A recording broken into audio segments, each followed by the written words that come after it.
Hey everybody, this is the Literate Texan, and I'm Randy Ray, your host. This is where we talk about literature of all kinds, highbrow, lowbrow, and anywhere in between. We are not snobs here. I like what I like, I dislike what I dislike, and I think most readers are the same way.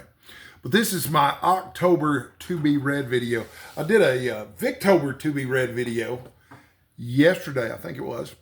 Might have been the day before yesterday, but it's just the stuff off my to be read file that was actually qualifying for the Victober event. So those three books will be repeated here, but I've actually got 10 books on deck that I'm planning to read in October this year. Those 10 books are all horror books. I decided to lean into the Halloween thing this time. So I'll tell you a little bit about them, although none of them are particularly obscure. You might know about most of them already. The first one on my list, it's not the first one I'm going to read or even the most important, but it's just the first one on my list for this video, is Let the Right One In. It's a Swedish vampire novel that came out a few years ago. It's set in Stockholm, Sweden in the 1980s. It's very disturbing. It's very good. It's actually very spooky and scary. The movie versions have all been good too. I have not seen the TV version on Showtime, but I'm not even sure if it's out yet, but chances are it'll be good too. I don't know. I've had good luck with shows from Showtime. So the next one is Ghost Stories of an Antiquary by M.R. James, which almost qualifies as a book for Victober, but not quite. But M.R. James was one of those horror authors that H.P. Lovecraft was a fan of. Ghost Stories of an Antiquary is a famous book. A lot of people have talked about it. I'm really looking forward to reading it. I've never read it before. That's number 2. I have read Let the Right One In once before, so this will be a reread for me. Number 3 on my list is Something Wicked This Way Comes by Ray Bradbury. And to me, that one always kind of symbolizes fall. And I read it several times and disliked it. I kept going back to it thinking, man, everybody likes this but me. Why don't I like this? I need to give it another chance. Then I finally realized that Bradbury's writing is more like poetry than prose anyway. And that basically, if I treated the whole book like a prose poem, I might get more out of it. And for me, treating something like it's poetry instead of prose means that I'm reading it out loud. So I read Something Wicked This Way Comes out loud to myself, and that opened it up for me. Now it's one of my favorite books, and I try to read it every fall. And I'm going to try to read it this fall too. Number 4, The King in Yellow by Robert W. Chambers, which is also one that almost but doesn't quite qualify as a Victober read. The Victober reads are for novels written in the Victorian era, but The King in Yellow is about a play that if you see it, drives you insane.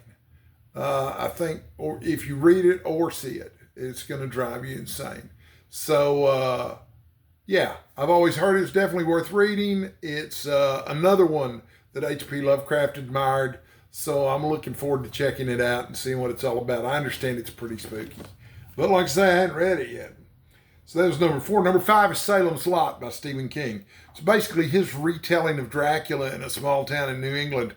It's one of his first or second novels, but it was also like the first novel of his that I ever read. I got it for like a quarter at a garage sale. Man, you want to talk about money well spent. I've read Salem's Lot maybe half a dozen times. I never get tired of it. I'm really looking forward to reading it again. That's not the only Stephen King book I'm reading this October either. I'm really indulging myself. I'm also going to read The Shining and Dr. Sleep. The Shining is, of course, about the Overlook Hotel. It's a haunted hotel. In the movie, Jack Nicholson played the guy that goes nuts there. But Dr. Sleep is about the grown son of the protagonist of The Shining. So I've heard good things about it. Don't really know anything about the plot. I'm going to keep it that way. Please don't spoil the plot for me in the comments. So, and then I've got then I've got the 3 books that I already talked about in the other video. These 3 books are all the Victorian books. Dracula is the main one.